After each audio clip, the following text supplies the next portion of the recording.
안녕하세요. 연락투어캠입니다. 정말 흥미진진한 또 테슬라 관련 이야기들을 좀 해볼까 합니다. 테슬라 이야기도 있고요. 제목에서도 보셨겠지만 오픈 AI, 여기 일론 머스크가 초창기에 관여를 했었죠. 창립자로서 많은 영향을 미쳤고요. 여기 지금 샘 알트만이 CEO인데 보드진이 여기서 축출을 해서 쫓겨나셨다가 단 며칠 만, 지금 며칠이나 지났나요? 지금 며칠 만에 2, 3일? 3일 천한가요? 만에 지금 CEO로 다시 돌아올 확률이 높아졌습니다. 요약해서 정리하면 이사회에서 표결에 이제 밀려서 쫓겨나게 됐는데, 쫓겨난 이유는 너무 상업적으로 급진적으로 밀어붙인다. 이게 non-profit 조직이거든요. 근데 참고로 non-profit이라고 해서 프로핏을 추구 안 하냐? 저도 어렸을 때 이 사실을 알고 대부분의 non-profit에 계신 분들의 연봉이 프로핏 섹터에 있으신 분들보다 연봉이 높은 경우가 많습니다. 이상하죠? non-profit이지만 여전히 많은 경우 조직 내에 보면 이익관계가 굉장히 있습니다. 그리고 여기 마이크로소프트가 굉장히 많이 투자를 했고요. non-profit 조직임에도 불구하고. 그리고 마이크로소프트는 이윤을 추구해서 투자를 한 거지 그냥 무상기부가 아닙니다. 지금 마이크로소프트가 이 샘 알트만 뒤를 받쳐주는 것으로 보여집니다. 왜냐하면 이번에 샘 알트만을 축출할 때 이게 쫓겨나게 뽑아버릴 때, 바깥으로 내보낼 때 마이크로소프트도 블라인드사이드 됐다고 그러거든요. 그러니까 전혀 알지 못했다는 거죠. 그러니까 뭔가 마이크로소프트의 말을 안 듣는, 이게 좀 너무 직설적이죠. 마이크로소프트 영향력이 안 계신 이 보드진들이 뭔가 불만을 통해서 샘 알트만을 이제 또 밀어냈지만 지금 마이크로소프트의 상당량 투자를 받고 있고, 여기 인플로이들 내에서도 샘 알트만이 물론 싫어하는 사람도 있지만 드러나긴 좀 제가 이렇게 듣기로는 아무래도 이 빨리 상용화를 하고 거기 일하시는 분들, 오픈 AI도 일하시는 분들도 부자가 되고 싶고 돈적인 면을 추구하시는 분들도 꽤 많을 텐데 그런 부분을 굉장히 잘 읽어냈고 샘 알트만이, 그리고 마이크로소프트의 투자들 등을 통해서요.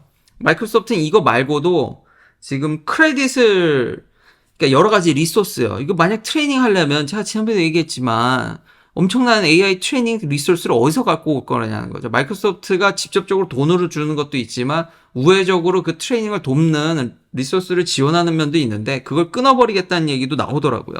결국은 샘 알트만이 돌아올 것 같은 그런 뉘앙스입니다. 그러니까 파워게임이 일종의 시작됐다고 할 수 있겠죠. 정말 AI가 핫하고 정말 버전이 잘 나온 것 같고 내부적으로 보면 이게 정말 상당한 영향력을 줄 것 같으니까 좀 알력 싸움, 물론 명분도 있죠. 샘 알트만 싫어하는 분들은 이 진정한 AGI를 구축하게 되면 사회적인 안정성이라든지 사회적 합의도 필요하기 때문에 너무 상업화되게 되면 사회적으로 악영향을 미칠 수도 있다라는 걸 하지만 제 생각엔 그냥 파워게임으로 보이기만 합니다.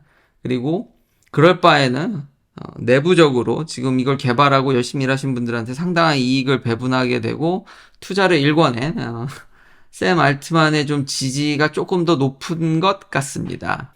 그래서 이런 드라마를 보면서 좀 흥미진진해서 이거는 소개할만 하다. 지금은 제가 계속 AI가 정말 중점적인 플레이어고 이 회사 초창기에도 일론 머스크가 관여를 했기 때문입니다. 그리고 AI 위기를 통해서 지금 일론 머스크가 X를 통해서도 이와 비슷한 서비스를 런칭하고 있기 때문에 관련이 없을 수가 없고, 이게 스타링크 얘기인데요. 스페이스X. 예전에 스페이스X나 스타링크 과학적인 면은 공학적인 면으로도 재밌어서 소개를 하기도 했지만 이게 무슨 테슬라랑 관련 있냐라는 댓글도 종종 보이는데요. 아니 당장 이 오픈 AI와 좀 비슷한 서비스를 런칭한 X의 그록이죠. 이런 AI 챗봇 서비스. 그 회사 테슬라 자회사 아닙니다. 근데 일론 머스크가 하는 사업이라든지 영향력이 있는 거는 직간접적으로 테슬라랑 영향이 있습니다. 이걸 제가 계속 얘기를 안 하면은 자회사도 아닌데 그럼 왜 얘기를 하냐는 둥, 영향력이 없다는 둥, 법적으로 문제가 있다는 둥. 아니 X는요. 이거 살 때 이 자금, 일론 머스크가 투자한 자금이 어디서 왔습니까? 일론 머스크의 테슬라 주식을 담보로 돈이 들어갔는데 그러니까 이미 그때부터 다시 한번 생각해봐도 뮤추얼 베니핏을 추구할 수밖에 없습니다.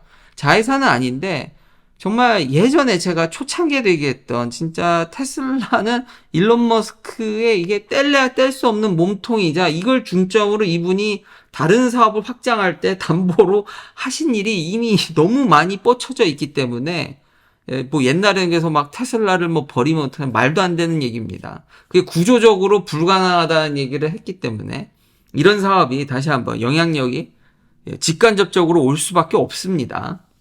그리고 스타링크는 저도 가끔 쓰고 있죠. 요즘은 잘 쓰지 않는데요. 오지나 이런데 제가 로드트립을 잘 못 가서 가면 이건 필수품입니다. 그리고 미국에서 캠핑을 한다든지 RV 캠핑에 있어서 스타링크는 정말 정말 필수입니다. 없으면 큰일 나는 존재가 됐습니다. 그만큼 미국 내에서 한국에서는 인기가 이게 그렇게 실감이 안 되시겠지만 여기는 심각할 정도로 근데 일단 레지덴셜로는 워낙에 이런 케이블 인터넷이 싸게 오기 때문에 근데 요즘 그 가격 차도 그렇게 점점 줄어가는 것 같아서요. 이 위력을 실감하고 있는데 다음 버전이 나오더라고요. 이것도 사야 되나라는 생각이.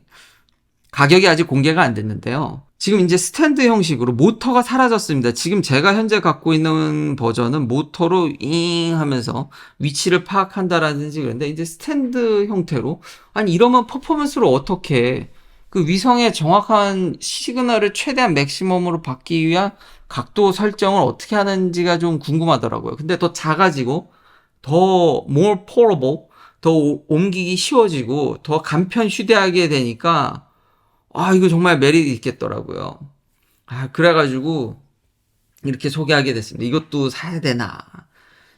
물론, 레지덴셜 지금 케이블 인터넷 서비스 대비해서 가격대가 조금 있고, 기기를 사야 되기 때문에, 외곽에 계신 분들은 필수가 돼서 예상보다 지금 서브스크라이버가 좀 더디지만, 그래도 200만을 돌파했고요, 얼마 전에. 그리고 이제 드디어, 적자를 벗어날 것 같습니다. 지금 추세라면은 이제 처음으로 올해 흑자가 날 것으로 보이는데 대단한 거죠. 이거 뭐 계속 적자나니 정말 힘드니 일론 머스크가 과거에 뭐라 그랬냐면 여기서도 똑같은 얘기를 했습니다. 야 이거 터미널 하나 만드는데 돈이 막 $1,000씩 세네 뭐 엄청 돈을 쏟아부으면서 적자가 심해서 힘드네 그런데 더 이상 이걸 파는 데 있어서 적자가 안 난다라는 거죠. 서비스도 그렇고 속도도 그렇고 이젠 그 부족한 커버가 안 되는 미국은 땅이 크기 때문에요. 지금도 산에 여기 지금 이 베이에리아에서 좀 높은 산만 올라가도 인터넷이 잘 되나 안 되나 이게 왔다 갔다 합니다.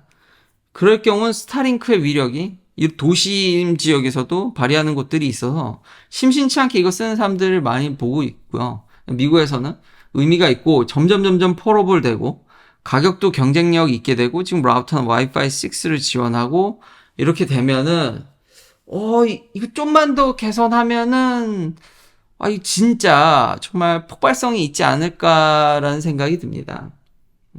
그리고 그냥 지난번에 이미 예전에 제가 결론을 내렸는데 스페이스X나 스타링크 지금 따로 떼서 지금 상장하는 면도 고려를 하는데 이게 정말 어려운 게 제가 이거 현업에서 일을 해봐서 아는데 정부 돈이 아직 스페이스X의 메인 소스는 나사입니다. 그러니까 정부의 그런 프로젝트, 화성 가는 프로젝트, 지금 스타쉽 띄우는 것도 상당 부분 정부 펀드가 지원이 되는데 이러면은 상장하기가 어렵습니다. 좀 정부가 그걸 싫어하기 때문에 미국 정부가 그 부분을 굉장히 싫어하기 때문에 근데 많은 사람들이 이런 혁신적인 그리고 미래 우주의 정말 미개척지에 정말 블루오션을 뚫고 가는 엄청난 밸류에이션을 받을 수 있기 때문에 기대는 하는데 아직은 그 부분이 그래서 프라이빗으로 나와서 할 수 있는 스타링크도 얘기가 되지만 스타링크만 똑 떼서 얘기하기가 어렵기 때문에 그나마 좀 가능성은 있지만 여전히 정부의 입김이 팍팍 들어가면은 안정적으로 회사가 오래가는 장점이 있지만 단점으로는 컨트롤을 좀 잃어버리기 때문에 상장이 좀 쉬운 편은 불가능하진 않은데 정부 컨트롤 하에서는 큰 이득이라든지 이게 좀 쉽진 않습니다. 근데 이건 스페이스X뿐만이 아니라 정부가 정말 미래 기술이라고 안보나 이런 걸 중요하게 생각해서 돈을 투여하는 스타트업들이나 회사들이 있는데 대동소이하게 보여지는 현상입니다. 미국에서. 그리고 시진핑 주석, 지금 우리나라의 윤 대통령도 지금 샌프란시스코를 방문하셨죠. 에이펙인가요? 그 회담 때문에. 거기서 시진핑이 테슬라에 대해서 굉장히 칭찬과 고마움과 그리고 서포트를 표현했죠. 항상 테슬라를 보면은 댓글에 보면은 중국 리스크에 대해서 많이 얘기를 합니다. 중국에서도 적지 않게 파니까요. 그리고 중국에서 정말 많이 생산을 하고 그리고 미중 갈등의 가장 피해가 클 거다. 근데 이건 제가 과거에도 이미 얘기를 했습니다. 그러니까 줄기야 하겠는데 서플라이 체인을 좀 낮출 수야 있긴 하겠는데 끊어버리는 건 바이든 어피셜로도 불가능하다고 이미 얘기를 했습니다. 크리컬 미너럴이라든지 몇 개는 아예 불가능하고 이것도 예전에 얘기를 했지만 솔라 인베스먼트 태양광의 80%가 미국과 인도가 정말 많은 투자를 함에도 불구하고 80%가 중국입니다. 그리고 우리가 지금 중국의 비중을 줄이는 것 같은 착시가 있지만 지금 좀 지났죠. 미중 갈등이 굉장히 오래되면서 각종 통계들이나 이런 걸 보면은 결국 우회 수출만 늘었지 중국 수출이 줄은 만큼 중국에서 미국으로 수출하는 게 줄은 만큼 멕시코라든지 지금 한국도 중국과 굉장히 조인트 벤처가 많죠. 배터리 장비 회사라든지 뭐 배터리적인 부분이라든지 결국 우회적인 수출만 늘었지 과연 변한 게 있냐라는 거죠. 그 오랜 시간 동안 꽤 오랫동안 싸웠지 않습니까? 이런 통계들 보면은 트럼프 대통령 때부터 지금 현 바이든 정부부터 통계들이 나오거든요. 부단히 애를 쓰지만 좀 이게 숨고르기 할 뿐 계속 중국과의 여전히 그러니까 중국은 세계의 공장이고 그걸 참 떨쳐내기가 어렵다라는 게 그래서 저도 이렇게 현업에서 일하다 보니까 그런 뉘앙스를 많이 제가 얘기를 했고 그렇기 때문에 인산철 배터리도 그런 논리 그러니까 공학적인 거나 기술적인 것뿐만 아니라 저도 이 채널을 통해서 저도 배우는 게 있어야지 의미가 있겠죠. 그래야 운영하는 맛이 나죠.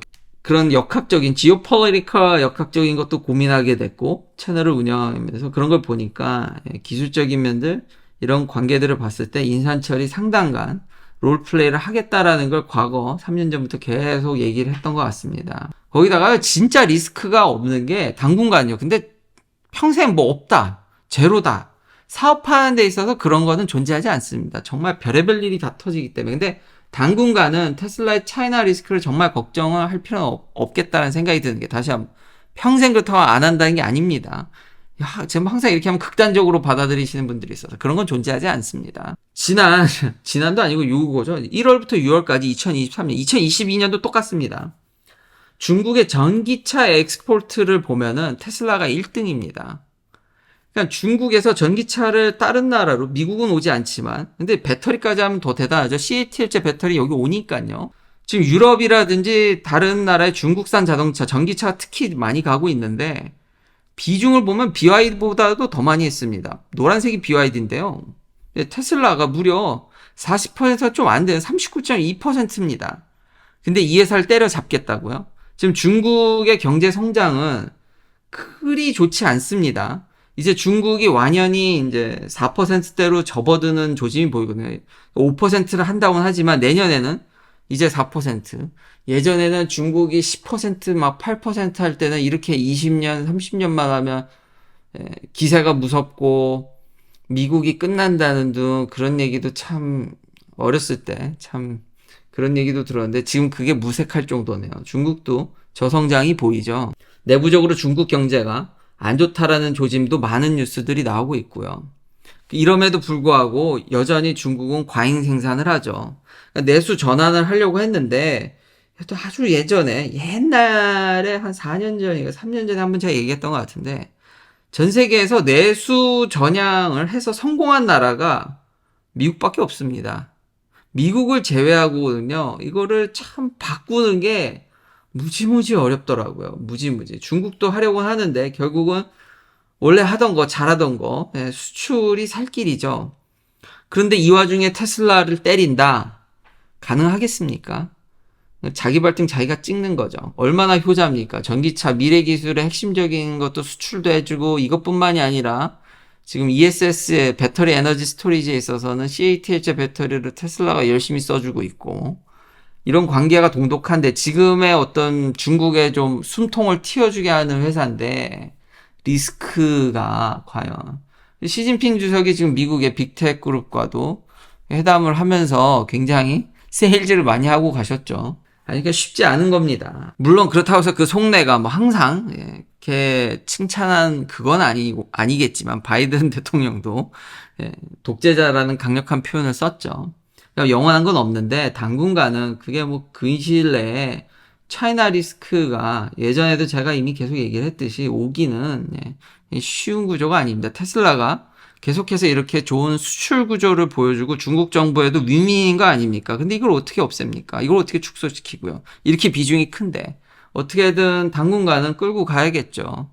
하지만 이게 무너진다라든지 중국에서의 큰 롤을 못 해준다. 테슬라가 중국 정부에 대해서 큰 이득을 못 준다 그러면 당연히 팽당하겠죠. 그게 중요한 거지. 지금 이런 역할을 하는 상황에서는 그렇게 막 아무리 독재자라고는 하지만 이렇게 바꾸는 게 그렇게 쉬운 세상은 아닙니다. 조그맣게 마지막으로 루시드 그래비티. 와, 저는 항상 이 레인지에 환장하는 애죠. 440마일. 그러니까 루시드는 항상 이렇게 눈이 갈 수밖에 없게 만들고 벌써 리뷰가 나오죠. 출시는 아직 안 됐지만 곧 출시가 되는데 인플루언서들 통해서 저도 유튜브로 이제 간접 리뷰를 봤는데 근데 역시 지금 렌트카도 진짜 필요할 때만 몰고 FSD 베타가 되는 차냐 아니냐가 저한테는 너무 중요한 기준이 됐죠. 자율주행이 되냐 안 되냐가 너무나도 저한테는 너무 중요하고 이거인 차를 타다가 아닌 차를 타면은 솔직히 진짜 못 하겠더라고요. 저는 차로 보이질 않더라고요. 레인지는 참 진짜 환상적인데 아직 주행 보조 시스템에 있어서 그렇다 할 걸 보여주지 않아서 앞으로는 저는 좀 더 얼리 어답터라서 이걸 겪게 되지만 다시 한번 같은 테슬라임에도 렌트카를 테슬라로 받았지 않습니까? 그러니까 뭘 받더라도 같은 테슬라에도 FSD 베타가 되냐 안 되냐가 결국 지금 현재 차를 선택하는데 완전히 기준점이 돼버렸고 또 업데이트가 되죠. 소폭 증가하는 것 같은데 하루빨리 정말 이 진정한 주행 보조에 대해서 많은 구독자분들이 이걸 좀 제가 미국에서 느끼듯이 다들 느끼셨으면 좋겠습니다. 긴 영상 시청해주셔서 감사합니다. 다음도 테슬라 관련 이야기로 찾아뵙겠습니다.